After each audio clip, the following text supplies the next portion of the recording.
Buenas tardes, señores alumnos. ¿Me escuchan? Hola, ¿me escuchan? Sí, se escucha.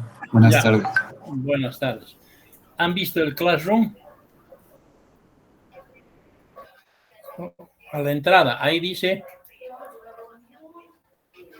rol de exámenes virtual en horas de clase. El tema 4 van a dar el día martes. Ustedes son del grupo 3, ¿no? El día martes vamos a dar a las 17:15 el examen sobre deformaciones de la corteza terrestre. El tema 5, que es geofísica, y el tema 6, hidrogeología, vamos a dar el jueves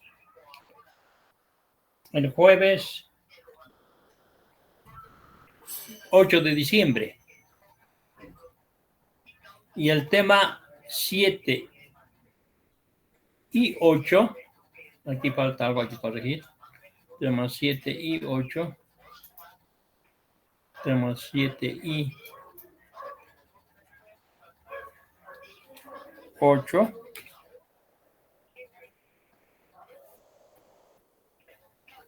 geología de Bolivia, va a ser el día viernes 9. O sea, el martes tenemos deformaciones del tema 4. El jueves tenemos el tema 5 de geofísica y el tema 6 de hidrogeología. Los dos temas tenemos. Y el 7 va a ser geología aplicada. Es un pequeñito, una hojita será porque han de estudiar de eso. Y geología de Bolivia el día viernes. ¿Por qué se está haciendo esto? Porque ya es la época, estamos acabando ya el semestre. Toda la semana va a ser exámenes la semana que viene. Y la segunda semana ya voy a tener las notas y hay que preparar exámenes finales. Y quiénes han aprobado y quiénes van a dar segunda instancia o cómo van a hacer. ¿De acuerdo? Es por eso que se ha hecho así.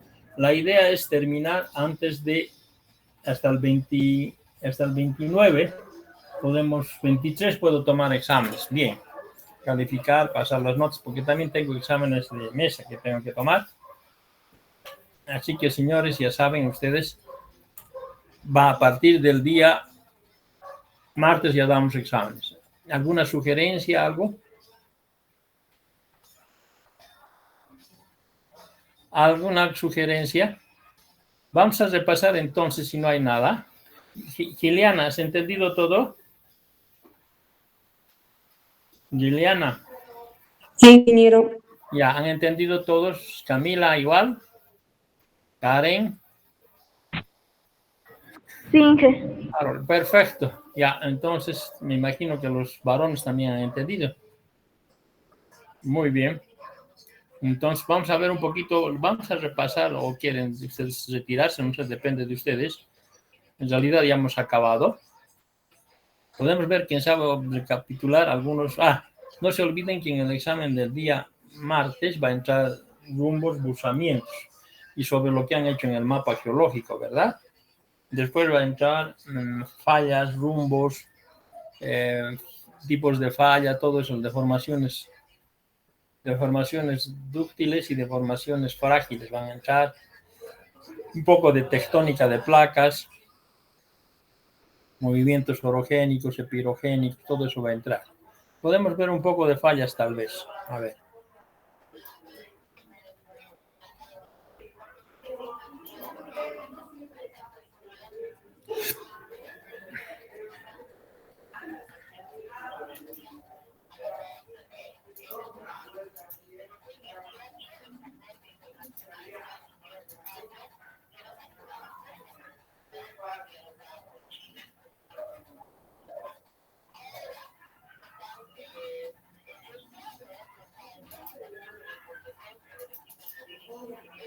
Todos hemos visto alguna vez noticias que relacionan grandes grietas con eventos catastróficos.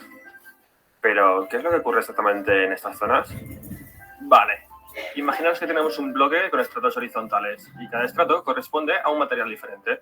Los esfuerzos que actúan sobre esta zona hacen que nuestro bloque se fracture y entonces se pueden dar dos resultados.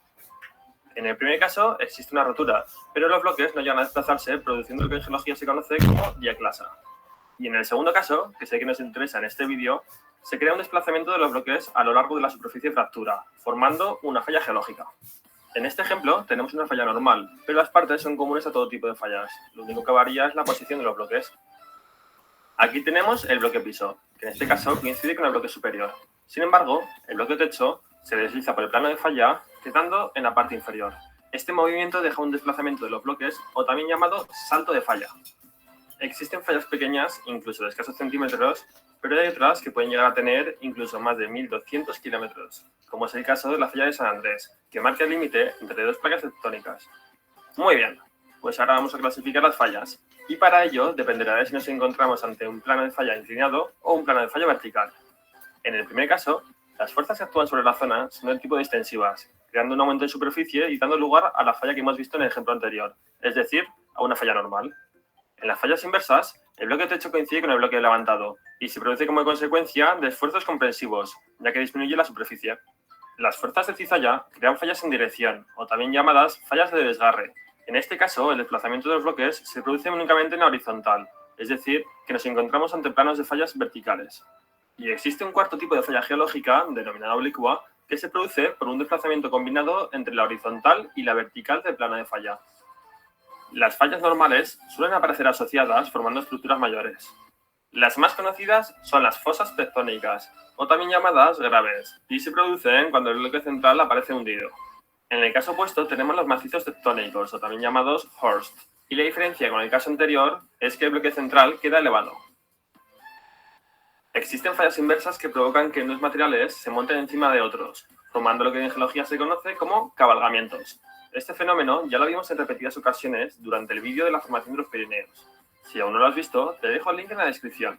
Y tal y como hemos señalado al principio del vídeo, las fallas geológicas de gran tamaño suelen ir acompañadas de movimientos sísmicos, pero hay diferentes tipos de terremotos y no todos ellos necesitan fallas para ser creados. Pero no os preocupéis porque esto lo veremos en otro vídeo. Si te gustaría conocer no solo paisajes alucinantes, sino también saber cómo se han formado, suscríbete, es gratis. También puedes dejar un me gusta, compartirlo con tus amigos e incluso dejar un comentario con tu opinión o algún tema diferente que te gustaría que comentase. Mi nombre es Guillermo Prados y nos vemos en el siguiente vídeo. ¡Chao! Todos hemos visto alguna vez noticias que relacionan grandes grietas. A ver, veremos esa falla del Pirineos.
No se escucha nada, Inge.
¿Están viendo, no? ¿Ustedes esas fallas?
La capa exterior rígida y fría de la Tierra, la litosfera, se rompe en placas masivas.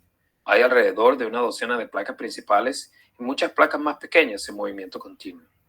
Ya que chocan, se deslizan debajo o se mueven una sobre otra en un proceso conocido como tectónica de placas.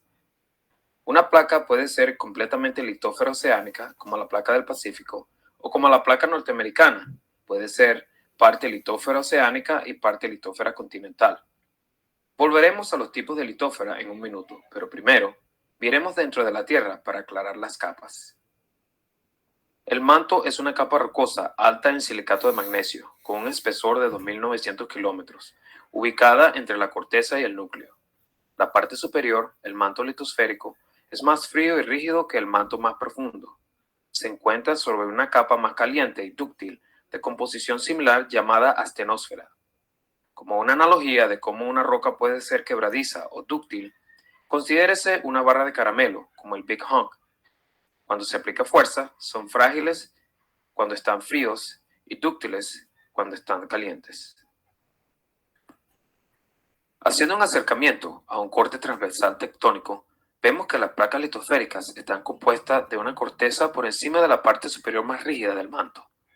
Aunque el manto tiene una composición diferente y una densidad más alta que la corteza, estas dos capas migran con una única capa mecánica llamada litósfera o placa tectónica. Aquí es donde los terremotos ocurren cuando la placa quebradiza que forma las placas se fractura y se rompe. La roca astenosférica, más caliente y más dúctil, no se fractura para producir terremotos.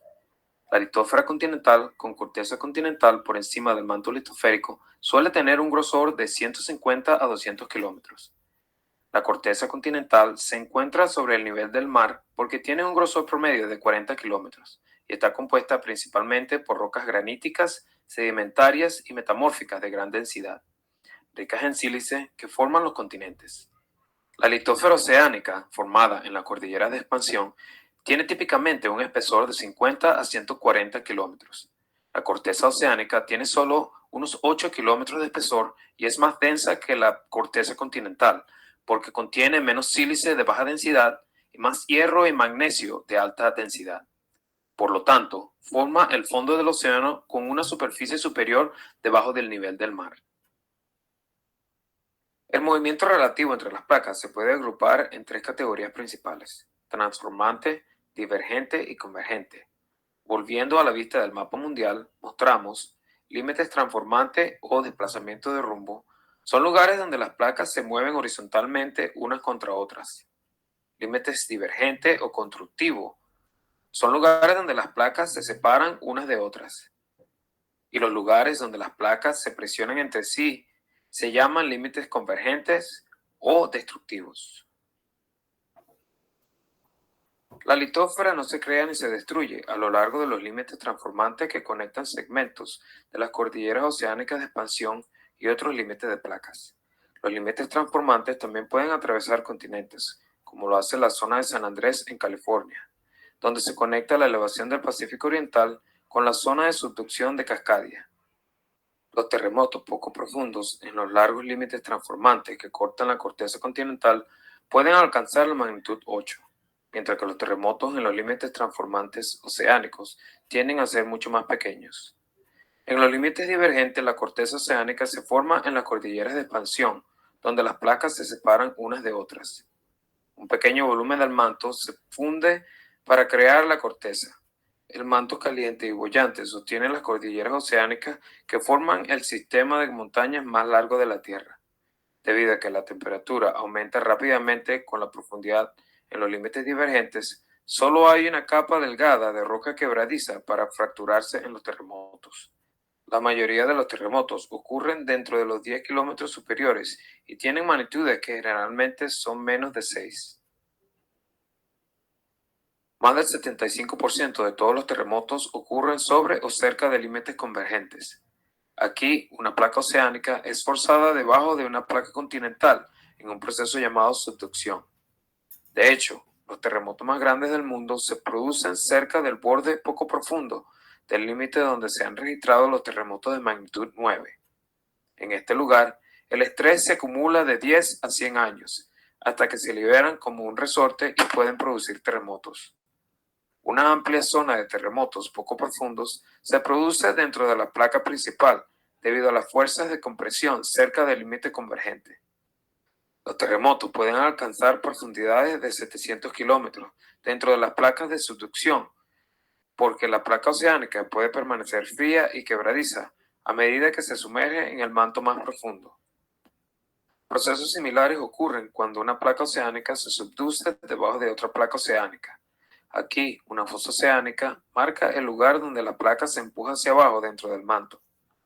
En este caso, la línea de volcanes que crece en la placa oceánica superior es un arco de isla. No todos los límites convergentes implican subducción. Cuando las partes continentales de la placa convergente se juntan, ninguna se puede subducir. En cambio, los dos continentes chocan, produciendo deformación horizontal y levantamiento en la corteza continental para construir montañas y mesetas. Los terremotos frecuentes poco profundos en la zona de colisión continental pueden exceder la magnitud 8 y generalmente tienen una profundidad de menos de 40 kilómetros. Además de estos tres límites, también hay zonas de límites difusos en las que se produce una deformación en una región amplia. Aunque son menos comunes que los terremotos a lo largo de los límites de placa, sí ocurren terremotos en la parte interior de las placas, llamados terremotos intraplaca. Sin embargo, la actividad tectónica y los terremotos se concentran principalmente sobre o cerca de los límites de placa, donde muchas características geológicas, incluidos volcanes, montañas, fosas y tsunamis, están en un estado de cambio constante.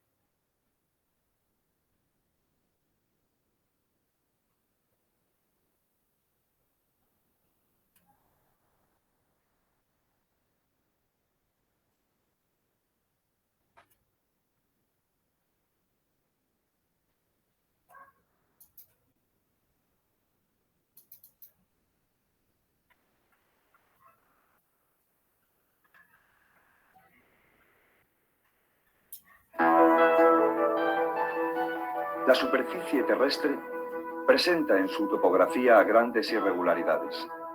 Montañas, valles, llanos, que aunque puedan parecernos inmutables a nuestra escala humana de tiempo, han experimentado notables cambios a lo largo de la historia geológica. Distintos procesos constructivos y destructivos se han encargado de modificarla hasta su configuración actual, y esto se hace patente si analizamos la estructura que subyace en cada relieve. En la formación de un relieve intervienen la litología o naturaleza del terreno, la tectónica o disposición que adquieren las rocas por intervención de las fuerzas internas y la erosión o acción de las fuerzas externas. Todos ellos quedan estrechamente interrelacionados y de su combinación se originará una u otra forma de relieve. De la litología depende la respuesta del conjunto rocoso a la tectónica y a la erosión. Así, en relación con su grado de competencia o plasticidad y de su dureza o resistencia, se obtendrá una gran diversidad de formas de relieve.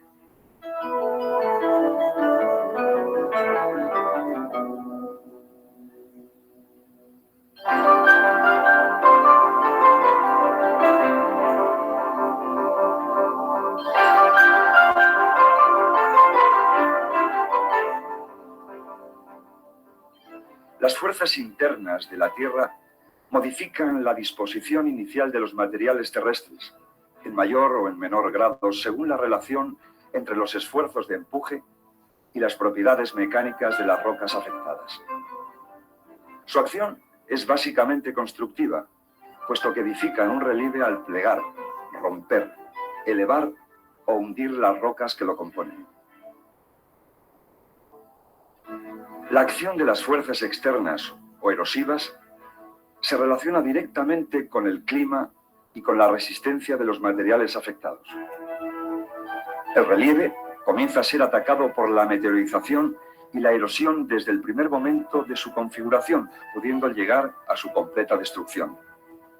Se trata de unos complejos procesos que transforman lo existente a través de los distintos agentes erosivos como el agua, el hielo, el viento, etc. La rigidez de los materiales antiguos que constituyen los escudos hace que sean incapaces de plegarse ante los empujes tectónicos, por lo que responden a ellos rompiéndose. El mismo efecto puede producirse en materiales más recientes de rocas sedimentarias, cuando el empuje es tan fuerte que supera su límite de plasticidad o cuando el sustrato ígneo sobre el que se encuentra se rompe. Una falla es una fractura de las rocas acompañada de un movimiento relativo de los bloques. La magnitud de este desplazamiento o salto es muy diverso. Puede oscilar desde algunos milímetros a decenas de kilómetros. No debemos confundir las fallas con las fracturas sin deslizamiento o con las diaclasas, puesto que estas últimas no presentan un movimiento relativo en las masas rocosas afectadas. Los desplazamientos de los bloques de una falla pueden ser verticales, horizontales o en ángulo. La superficie a lo largo de la cual se desplaza recibe el nombre de plano de falla. Los movimientos verticales dan lugar a elevaciones y hundimientos de las masas rocosas, a cuyos bloques afectados se les da el nombre de dovelas. El desnivel inicial provocado por estos movimientos es el escarpe original de falla, pero cuando ha sido modificado por la erosión, recibe el nombre de escarpe de línea de falla.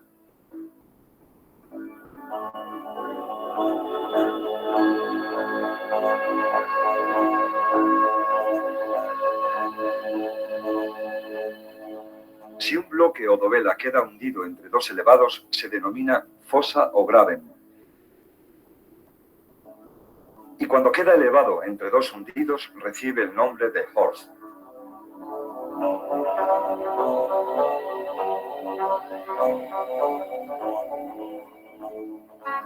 Cuando los movimientos son horizontales, pueden provocar deslizamientos relativos laterales. Con frecuencia, en las regiones muy afectadas por los movimientos tectónicos, se originan verdaderos campos de fallas en los que se pueden observar un conjunto de bloques hundidos y levantados.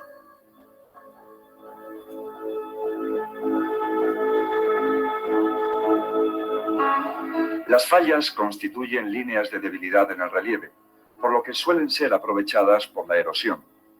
Así, a menudo coinciden con vaguadas, vallonadas e incluso con grandes valles cuando éstas son importantes. Igualmente, si las fracturas de los escudos y de los macizos antiguos son suficientemente profundas, pueden ir acompañadas de fenómenos volcánicos, dando lugar a extensas alineaciones de volcanes. En muchas ocasiones, la red fluvial pone de manifiesto la fracturación del terreno. Las montañas son resultado de la actuación de las fuerzas procedentes del interior de la Tierra. Ante ellas, las rocas responden plegándose o fracturándose, según sean sus propiedades de plasticidad, y configuran relieves de estructura muy compleja. En las coberteras sedimentarias o conjunto de materiales que recubren un escudo o un macizo antiguo, la forma más elemental es el plegamiento en una sucesión de ondulaciones, siempre que exista un nivel de despegue. En relación con las características de las series afectadas y con la fuerza y dirección del empuje, pueden configurarse distintos tipos de pliegues. En ellos, los sectores de mayor curvatura reciben el nombre de charnelas y las superficies que unen estas se denominan flancos.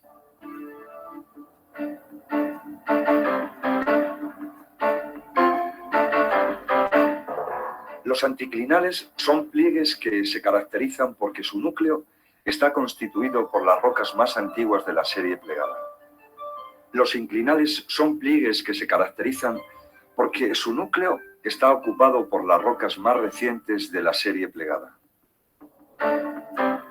En general, los plegamientos afectan a una amplia extensión de terreno, por lo que en muy pocas ocasiones los pliegues aparecen aislados, agrupándose en sistemas organizados de mayor rango. Las formas de inversión del relieve son casi siempre de poca amplitud. Cuando el empuje orogénico es muy fuerte, los anticlinales pueden ser tumbados, arrancados de sus raíces y transportados por deslizamiento muy lejos del lugar donde se depositaron los estratos.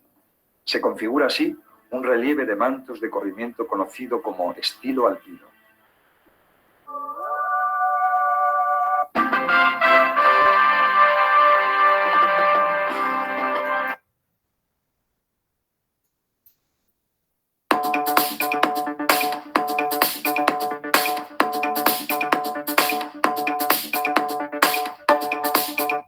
Hola, ¿qué tal amigos? Bienvenidos de nuevo a su canal Geología Activa. Para los que no me conocen, yo soy el ingeniero Luis Montilva y el día de hoy les voy a hablar sobre las fallas geológicas. Para comenzar, debemos saber el significado de fallas geológicas. Las fallas geológicas son fracturas frágiles que se producen en las rocas, a lo largo de la cual se ha producido un desplazamiento visible y paralelo a la superficie de rotura. Dependiendo de la dirección relativa del desplazamiento entre las rocas o bloques a ambos lados del plano de la falla, su movimiento se puede describir como normal, inverso o desplazamiento de rumbo. En este caso estamos en presencia de una falla normal. Tranquilos, que los tipos de falla los explicaré a detalle más adelante. Lo que sí quiero que tengan en cuenta es que se habla de falla geológica solo cuando ha existido un desplazamiento entre los bloques. Si no existe este desplazamiento, estaríamos hablando solo de fracturas o diaclasas. Las diaclasas, como lo ven en la imagen, son fracturas o fisuras que se producen en las masas rocosas en las que no se observan movimientos relativos entre sus bloques. En general, las diaclasas interceptan estructuras primarias, como la estratificación en rocas sedimentarias. Si quieres conocer más sobre las rocas sedimentarias, aquí arriba en las tarjetas les dejo mi video sobre ellas. También otro tipo de estructura primaria es la foliación, en rocas metamórficas. Por cierto, acá arriba también les dejo mi video sobre rocas metamórficas. Bueno, en resumen, las diaclasas atraviesan cualquier estructura primaria y se desarrollan preferentemente en las rocas más frágiles. Si encontramos en campo un conjunto de diaclasas paralelas, como las que ven en la imagen, las vamos a denominar familia de diaclasas. Si por otro lado se consiguen dos familias que se cortan o se interceptan, se denominan sistemas de diaclasas. Para entender mejor las fallas geológicas, debemos conocer sus diferentes partes.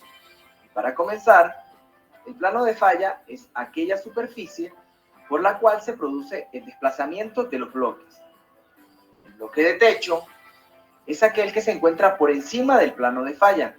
Por otro lado, el bloque de piso es aquel que se encuentra por debajo del plano de falla. El salto de falla es otro elemento de las fallas geológicas. Es la distancia medible en metros que separa dos puntos que antes del movimiento de la falla se encontraban contiguos. Las estrías de falla son arañazos que se producen por la fricción al desplazarse los bloques. Sé que a muchas personas se les dificulta entender el hecho de tener un bloque de techo y un bloque de piso. Voy a explicárselos de esta manera muy básica.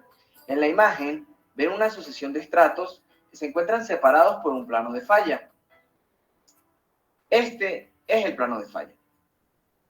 Con respecto a este plano se van a mover los bloques. En este ejemplo vemos que el plano de falla tiene una inclinación.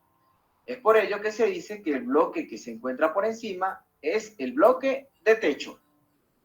Por otro lado, el bloque que se encuentra por debajo del plano de falla es el bloque de piso.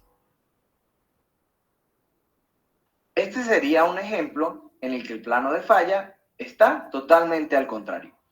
El bloque que se encuentra por encima de la superficie de falla es el bloque de techo y el bloque que se encuentra por debajo del plano de falla es el bloque de piso.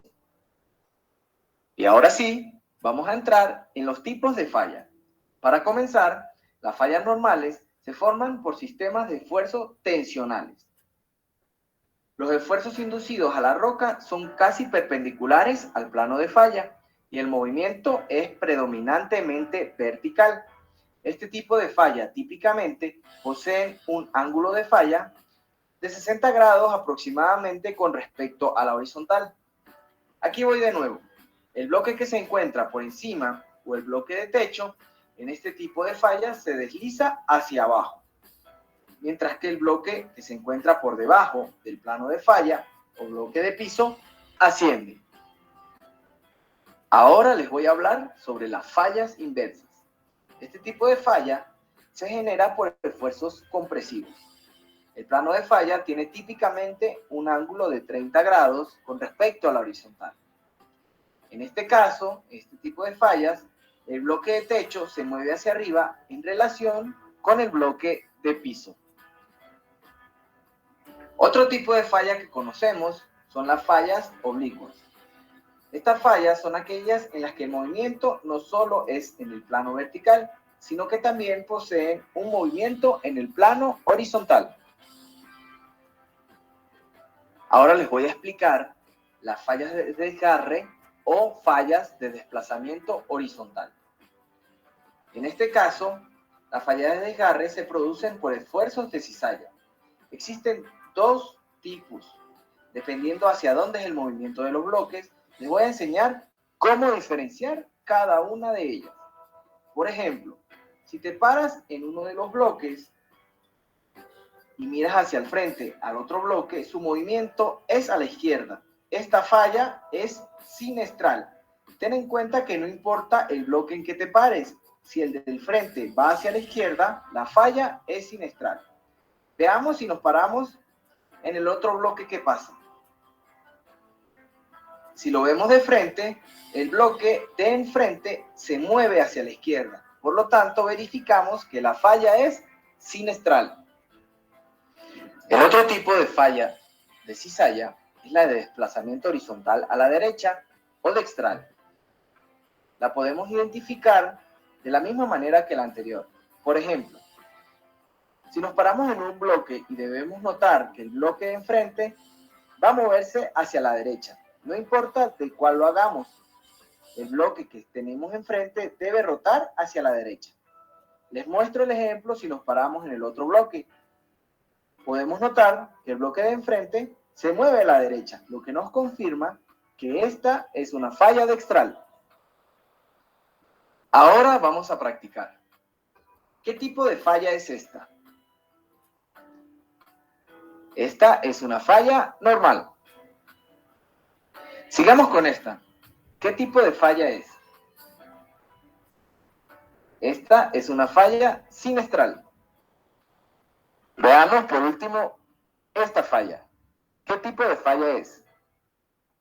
Esta es una falla inversa.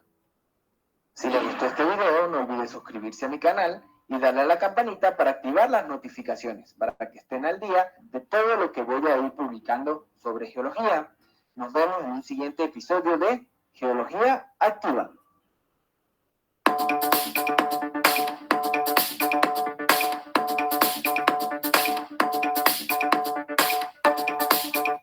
Hola, ¿qué tal amigos? Bienvenidos de nuevo. Hola amigos, bienvenidos de nuevo a su canal Geología Activa. Para los que no me conocen, yo soy el ingeniero.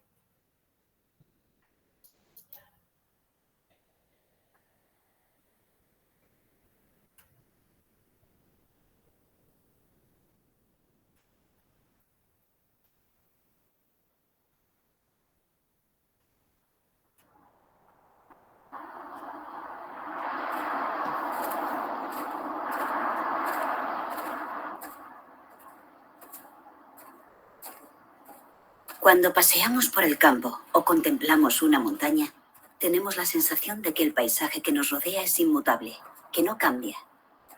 Pero, ¿es realmente así?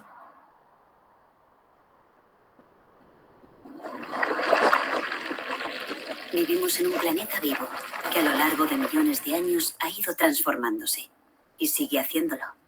Y es que lo que asoma en la superficie es solo una pequeña parte de lo que esconde. Bajo nuestros pies hay una gran variedad de materiales geológicos, rocas, sedimentos, minerales. Su presencia, composición, características y disposición es lo que los geólogos estudian y su representación gráfica se conoce como mapa geológico. El mapa geológico muestra qué materiales afloran en la superficie y cómo se disponen cada uno de estos elementos en profundidad. Es decir, el mapa es una representación de la arquitectura geológica del suelo y el subsuelo.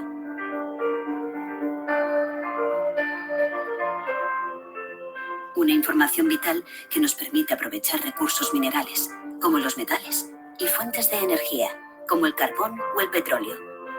Localizar el agua filtrada presente en los acuíferos o usar la energía geotérmica. Los mapas geológicos son también muy importantes para orientar las actividades agrícolas. Pero no solo eso.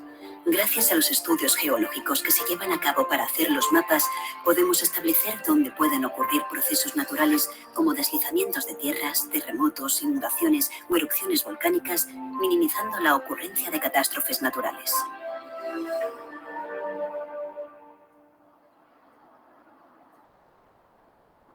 En realidad, el trabajo del geólogo comienza en la biblioteca. Lo primero que hace es analizar y estudiar si existen trabajos anteriores de la zona sobre la que se va a realizar el mapa geológico. El geólogo necesita una visión general del terreno y su relieve. Para ello, usa pares de fotos aéreas que en parte superpuestas y a través de un estereoscopio permiten una visión tridimensional de la superficie de la zona a estudiar. En zonas de complejidad reducida y poca vegetación, la fotogeología permite realizar una cartografía preliminar muy completa, señalando con gran precisión fallas y pliegues, así como delimitar materiales de distinta composición. Este estudio previo permite al geólogo determinar aquellos puntos que deberá observar directamente en el campo, bien porque sean conflictivos o especialmente representativos. Ahora sí, comienza el trabajo de campo.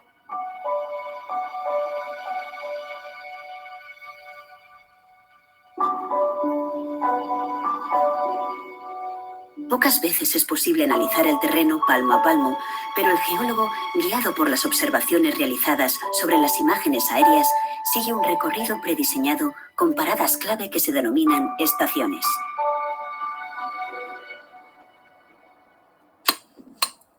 En cada estación, el geólogo identifica los distintos tipos de materiales.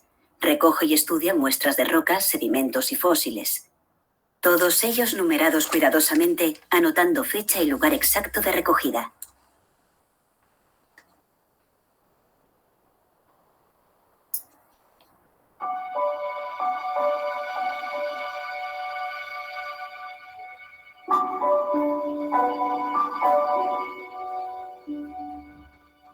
Las rocas que componen el planeta Tierra y que observamos en su superficie son muy variadas. Rocas ígneas, formadas por el enfriamiento de masas de roca fundidas en el interior de la Tierra. Rocas metamórficas, deformadas por las grandes presiones y temperaturas que sufren en el subsuelo. Y rocas sedimentarias, formadas por la acumulación de sedimentos en lagos, cuencas fluviales o fondos marinos. Las rocas sedimentarias forman capas o estratos de diferente composición y se depositan, por lo general, de forma horizontal. Para que podamos verlas en superficie, deben ser elevadas por fuerzas que dan lugar a las montañas, mediante procesos que se denominan orogenias. Durante estos procesos, a lo largo de muchos millones de años, las rocas se deforman, plegándose y fracturándose por planos de rotura que denominamos fallas. Con una brújula provista de clinómetro, el geólogo mide la dirección e inclinación de los estratos y de otras estructuras. Esto le permite reconocer diversas geometrías, recogiendo así datos imprescindibles para hacer una reconstrucción tridimensional.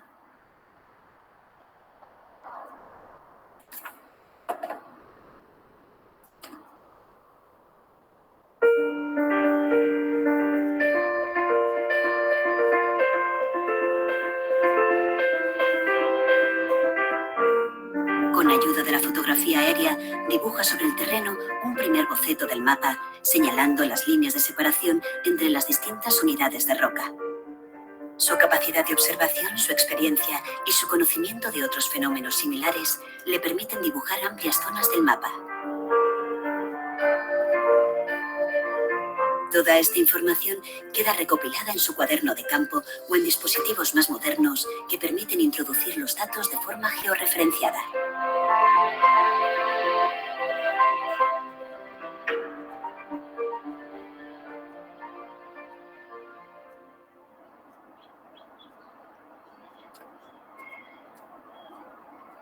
De vuelta a la oficina, contrasta la información obtenida con la imagen aérea y los trabajos previos para terminar el mapa, ya sea de forma digital o manual. Una simbología estandarizada nos indica de forma visual y rápida las distintas litologías encontradas: areniscas, calizas, dolomías, mientras los diferentes colores informan de sus edades. La edad geológica de cada unidad de roca es un dato fundamental que el geólogo necesita saber para poder ordenar los acontecimientos que las originaron y asomarnos a la historia geológica de cada rincón del planeta.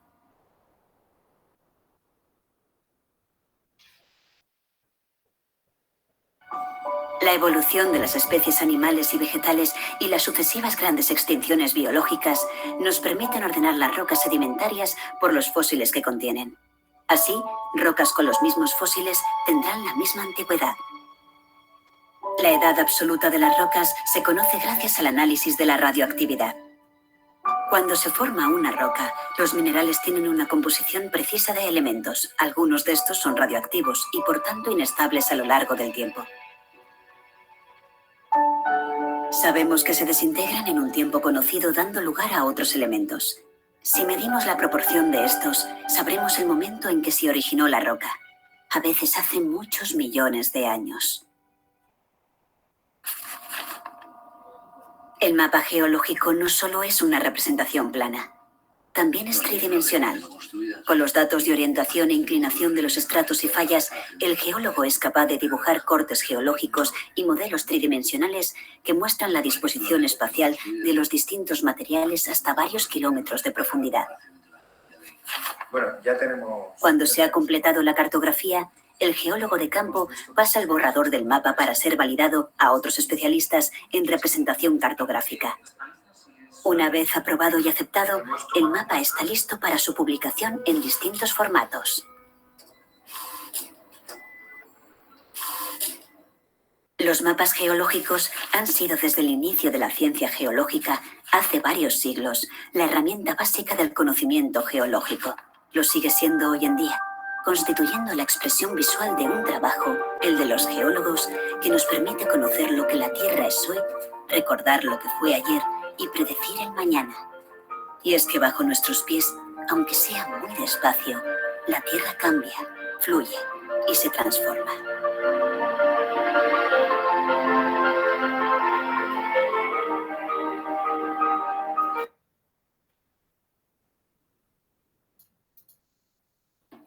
Nuestro planeta Tierra se formó hace aproximadamente 4.500 millones de años. Y a simple vista los continentes que la conforman parecen haber ocupado siempre la misma posición, pero no es así. En 1912 el científico alemán Alfred Wegener propuso su teoría de la deriva continental, que en el pasado los continentes se encontraban unidos en un supercontinente llamado Pangea. Hace unos 200 millones de años habría empezado a fragmentarse hasta formar los actuales bloques continentales, que fueron desplazándose lentamente hasta ocupar su posición actual. Uno de los argumentos más fuertes de Wegener era que los bordes de los continentes tenían formas que encajaban como un rompecabezas. Ello fue reforzado por el hallazgo de fósiles idénticos encontrados en dos continentes muy distantes entre sí, que le permitió trazar un mapa de los continentes que estuvieron unidos en el pasado.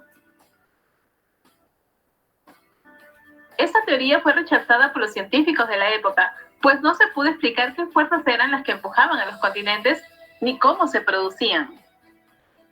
Ello no fue posible hasta la década del 60, con el desarrollo de la tectónica de placas. Según esta teoría, la corteza terrestre está fragmentada en varias secciones llamadas placas tectónicas, que se desplazan muy lentamente y en diferentes direcciones, impulsadas por el calor interno de la Tierra. Para comprenderlo mejor, debemos saber que la Tierra tiene varias capas en su interior. El núcleo es la capa más profunda y central de la Tierra. Está compuesta fundamentalmente por hierro y níquel. En el núcleo se genera el campo magnético terrestre. Posee altas temperaturas que rodean los 6.000 grados centígrados. Sobre el núcleo se encuentra el manto, que ocupa aproximadamente el 85% del volumen de la Tierra y tiene un espesor de 2.900 kilómetros. Su temperatura va desde los 800 grados cuando está más cerca de la superficie y alcanza temperaturas tan altas de hasta 3.000 grados centígrados cuando se encuentra más cerca del núcleo. Sobre el manto se encuentra la corteza terrestre. Es la capa más externa y delgada. Ocupa tan solo el 1% del volumen total de la Tierra. Debido a las diferencias de temperatura entre el núcleo y la corteza terrestre, se producen corrientes de convección a lo largo de todo el manto. Veamos este punto en mayor detalle. El calor generado en el núcleo asciende hasta el manto, que es más frío. A medida que el manto se calienta, parte del material que lo conforma se vuelve más ligero, por lo que se mueve hacia arriba hasta llegar cerca a la superficie. Aquí empieza a enfriarse y cuando estos materiales se enfrían, se vuelven más densos y pesados, por lo que se hunden hacia el interior. Allí se calientan de nuevo y vuelven a ascender otra vez. A esta circulación de material caliente y frío se le llama corrientes de convección. Y es este proceso continuo que produjo las fracturas que derivaron en la formación de los continentes y hacen que las placas de la corteza terrestre se muevan, produciendo así el desplazamiento de los continentes. Las zonas donde las placas entran en contacto se denomina límite de placas y son principalmente de tres tipos. 1. Límites transformantes.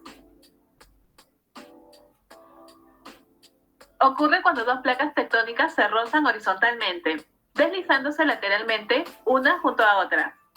El roce entre ambas placas produce una intensa actividad sísmica.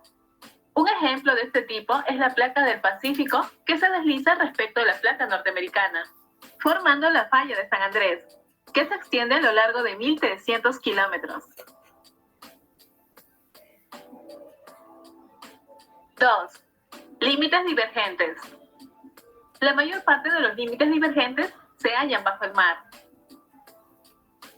Son aquellos donde las placas se separan entre sí, la terrestre, se muevan, produciendo así el desplazamiento de los continentes. Las zonas donde las placas entran en contacto se denomina límite de placas y son principalmente de 3 tipos. 1. Límites transformantes. Ocurre cuando dos placas tectónicas se rozan horizontalmente, deslizándose lateralmente una junto a otra. El roce entre ambas placas produce una intensa actividad sísmica. Un ejemplo de este tipo es la placa del Pacífico que se desliza respecto de la placa norteamericana, formando la falla de San Andrés, que se extiende a lo largo de 1.300 kilómetros. 2. Límites divergentes. La mayor parte de los límites divergentes se hallan bajo el mar. Son aquellos donde las placas se separan entre sí, permitiendo el ascenso del magma, que asciende desde las profundidades del manto y se extiende sobre el fondo marino, donde se enfría y solidifica, creando nueva corteza oceánica. Este es el caso de la dorsal mesoatlántica que divide el océano Atlántico de norte a sur a lo largo de más de 15.000 kilómetros de longitud.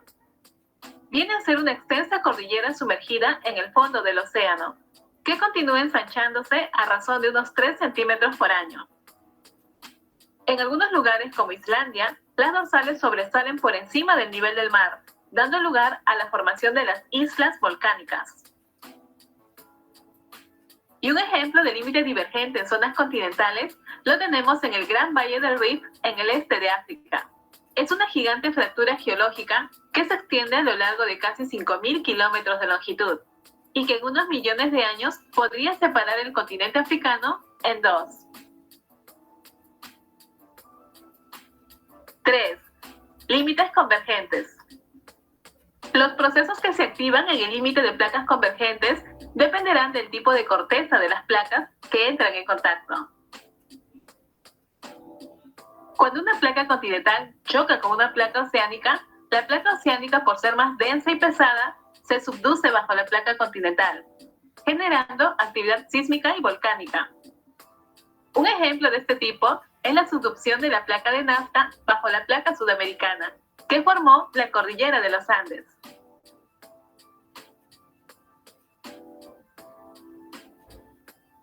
Cuando dos placas oceánicas convergen entre sí, también se produce una subducción.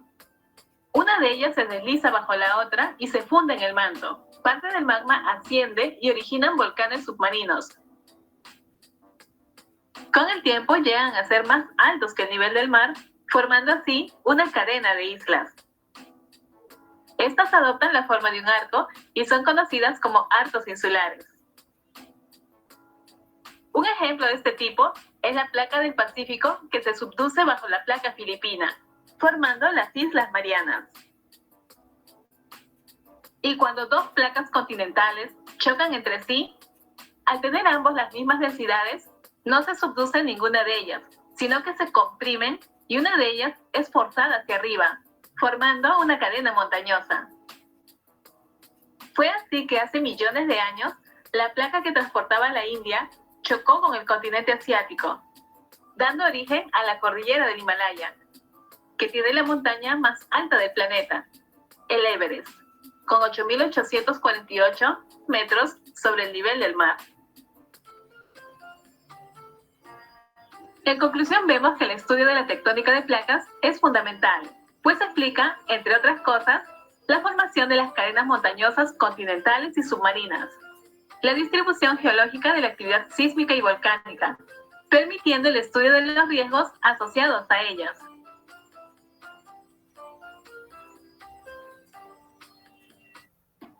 Nuestro planeta Tierra se formó hace aproximadamente 4.500 millones de años. y a simple vista los continentes que la conforman parecen haber ocupado siempre la misma posición, pero no es así. En 1912, el científico alemán Alfred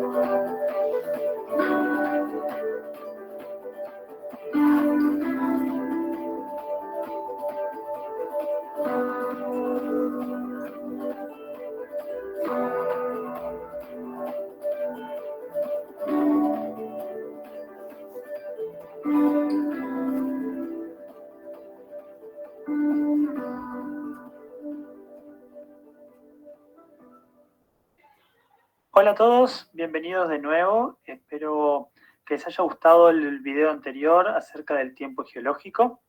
En esta oportunidad vamos a hablar sobre una de las ramas de la ciencia geológica, que es la estratigrafía. Vamos a ver su definición, sus generalidades y también sus principios. ¿Por qué vamos a ver los principios de la estratigrafía en un curso de geología histórica? Porque van a ser la base para poder entender la sucesión de rocas y, por lo tanto, la sucesión de eventos que pasaron en toda la historia de la Tierra. Así que, no más palabras y vamos directo al material. Comencemos un poco con la definición. ¿Qué es la estratigrafía?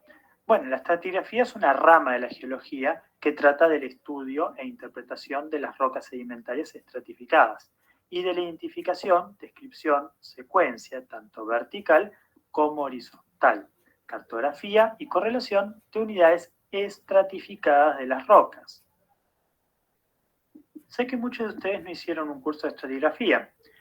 No importa. Para poder entender un poco los principios de la estratigrafía y para entender un poco esta ciencia, tenemos que definir ciertas generalidades. Entre ellas está lo que es la estratificación.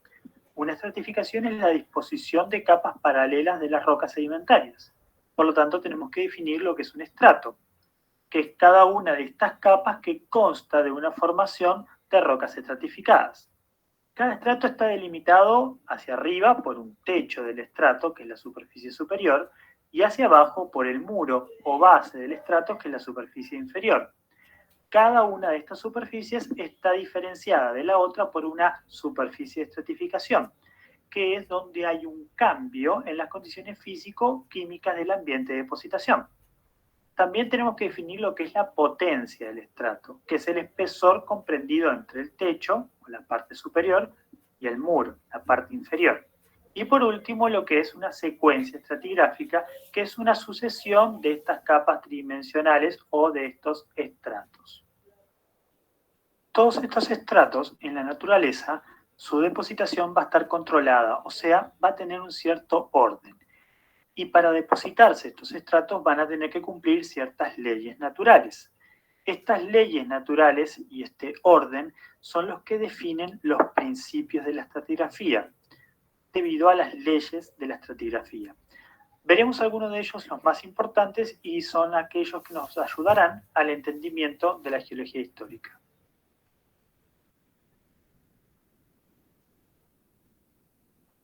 El primer principio que encontramos es el principio de la horizontalidad.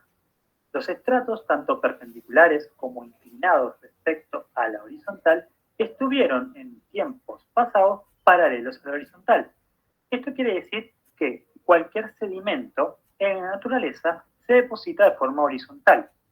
Los estratos se depositan horizontalmente y su desviación del horizontal es el resultado de formaciones posteriores. Es por eso que hoy en día los podemos encontrar desde verticales o con cierto ángulo con respecto al horizontal.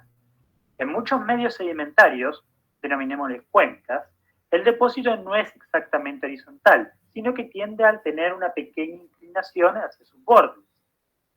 Aunque, en teoría, sí se aproxima mucho a la horizontalidad. Hagámonos una pregunta. ¿Siempre se cumple este principio? Bueno, la respuesta es la siguiente. no siempre se cumple el principio de la horizontalidad. Unos casos particulares los vimos recién hace un rato, donde algunas paleorrelieves de algunas cuencas hacen que las terminaciones de estos estratos sean levemente inclinadas. Pero hay otros estratos o laminaciones que, por su naturaleza misma de depósito, no son horizontales a la superficie. Es el caso de las estratificaciones cruzadas, por ejemplo, que ustedes como estudiantes ya avanzados de geología las deben de conocer. Así que este principio, si bien es válido para casi todos los depósitos sedimentarios, no es un principio a rajatabla para algunos casos de depósitos sedimentarios específicos. Otro principio asociado a la horizontalidad de los estratos es el principio de continuidad lateral. Los materiales que forman cada estrato eran continuos sobre la superficie de la Tierra hasta que algún otro cuerpo sólido se interpuso en su camino. Esto nos abre la ventana para otro de los principios que veremos más adelante. Los estratos se continúan lateralmente, excepto en sus terminaciones sobre el paleorrelieve, como vimos anteriormente. Y los estratos no son infinitos y terminan lateralmente, acuñándose como el estrato con el estrato infrayacente. Ese es el principio de la continuidad lateral. El principio de superposición de los estratos es uno de los más básicos y es una herramienta fundamental porque nos sirve como marco temporal o como herramienta útil para ordenar las secuencias estratigráficas del registro geológico. En el fondo, ¿qué es lo que dice un estrato o qué es lo que dice este principio? Que todos los estratos se suceden en la vertical desde abajo hacia arriba, siendo el estrato más inferior el más antiguo y el superior el más moderno. En sí, el principio enuncia lo siguiente. En el momento en que un estrato se estaba formando, toda la materia que había sobre él era un fluido y, por tanto, en el tiempo en que el estrato inferior estaba siendo formado, ninguno de los estratos superiores existía. Ahora bien, veamos uno de los principios que nos ayuda a entender todo esto de la geología histórica, y es el principio de actualismo. Una frase célebre de este principio es que el presente es la clave o la llave del pasado. Supone que los mismos procesos que actúan ahora en la Tierra son los que han actuado en el pasado. Algunos procesos del pasado ya no actúan en la actualidad o actúan de forma distinta, pero sí se asemejan. Otros procesos geológicos son demasiado lentos para ser observables a escala humana y por lo tanto en realidad no sabemos cómo actúan en el presente porque no los podemos determinar. Esta es la base del actualismo. Es un principio fundamental para asignaturas como la sedimentología y también es fundamental para poder entender todos los fenómenos geológicos que ocurrieron en el pasado o en la historia de la Tierra. Llegamos a nuestro amigo Smith, que en 1769 propone uno de los principios claves en la paleontología, el principio de sucesión faunística. El principio de sucesión faunística enuncia lo siguiente. Cada estrato contiene fósiles organizados peculiares del mismo y puede, en caso de otros modos dudosos, ser reconocidos y diferenciados de otros como él, pero en una parte diferente de la serie, por examen de los mismos. Traduciendo esto al español un poquito más moderno, es que el contenido fósil de las rocas sedimentarias varía verticalmente en un determinado orden y que cada conjunto se puede identificar horizontalmente a distancias considerables. Este en sí es el principio de sucesión faunística. Llegamos al principio de la simultaneidad de eventos, propuesto por Cuvier en 1769. Georges Cuvier fue el padre del catastrofismo actualista, que consiste en aceptar que en la naturaleza ocurrieron fenómenos normales y otros no tanto que coinciden con grandes catástrofes naturales como son las extinciones. Georges Cuvier propone que la historia de la Tierra está marcada por estas revoluciones. En contraparte a Georges Cuvier está Charles Lyell, que propone la doctrina del gradualismo, donde los grandes cambios propuestos por Cuvier como grandes catástrofes, Lyell dice que son el resultado de procesos cotidianos que actúan en enormes intervalos de tiempo. Nos vamos acercando de a poquito a lo que es la geología moderna. Steno y Hutton no se podían quedar atrás. Steno, por un lado, propone el principio de la intersección o corte y truncamiento, que es cuando una falla desplaza una secuencia de rocas, ¿verdad? O un magma intruye o cristaliza en el interior de la corteza terrestre. Por el otro lado, Hutton también formula el principio de la inclusión, según el cual una roca que incluye a otra debe ser más moderna que la que está siendo incluida. Es un principio bastante básico y es la base de las relaciones de corte que nosotros observamos en terreno. Los últimos dos principios que vamos a ver es el principio de la invariancia de las leyes físicas, que nos servirá después para poder explicar y para poder entender mucha de la dinámica de los sistemas terrestres, donde dice que los procesos geológicos han ocurrido bajo condiciones que se rigen por las leyes físicas. El último de los principios es el de parsimonia, que para facilitarnos las cosas nos dice o concluye que los fenómenos geológicos deben explicarse de forma suficientemente sencilla bajo el mínimo de factores involucrados.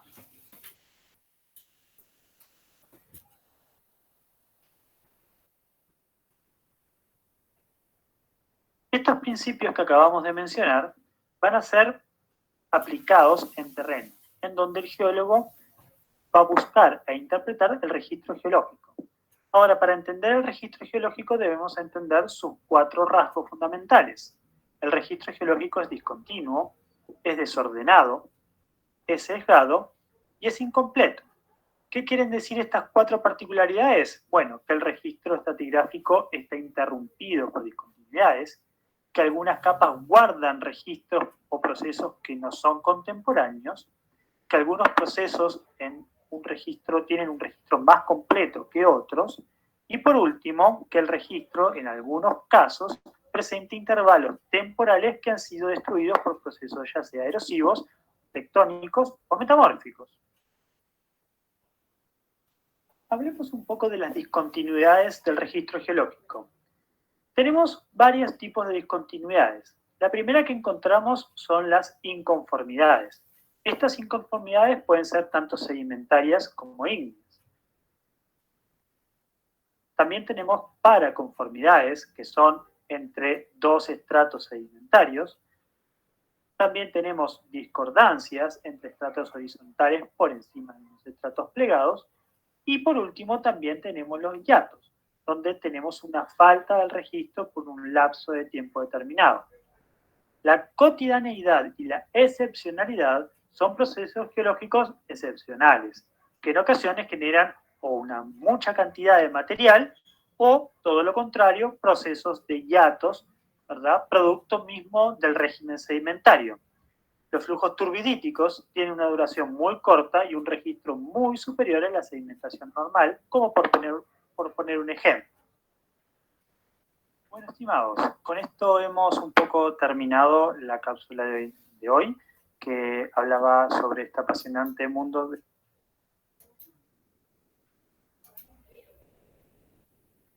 Muy bien, señores. Hasta ahí puedo darles a ustedes las clases. Conmigo ya han terminado las clases. A partir de la próxima semana es puro exámenes y después exámenes y aprobar. Les ruego de que por favor estudien bien sus temas 4, 5, 6, 7, 8 y dar el examen. Y los que tienen que dar examen final van a tener que dar examen escrito presencial. Y seguramente el de segunda instancia también, si es que hay alguien. Aunque hemos quedado, aunque no vamos a dar, veremos a ver las notas, ¿ya? ¿Alguna consulta, Lisbeth? Daniela, Salomé, ¿algo quieren preguntar? ¿O algo está bien? ¿Todo entendido, Dayana? Margot, Aleida, ¿han entendido? Bueno, hemos repasado un poquito de lo que es geología estructural o la parte de formaciones. Hemos visto fallas, todo lo que les he explicado. En algunos videos hemos repetido. Si no hay más consultas, quedaremos ahí en la clase. Se termina con el día de hoy y empezamos el día martes con el examen del tema 4. ¿Está bien? ¿Algo más, señores? ¿Me están escuchando, verdad? Sí, ingeniero. Sí, que Muy bien. Si no hay nada más, pueden retirarse, señores.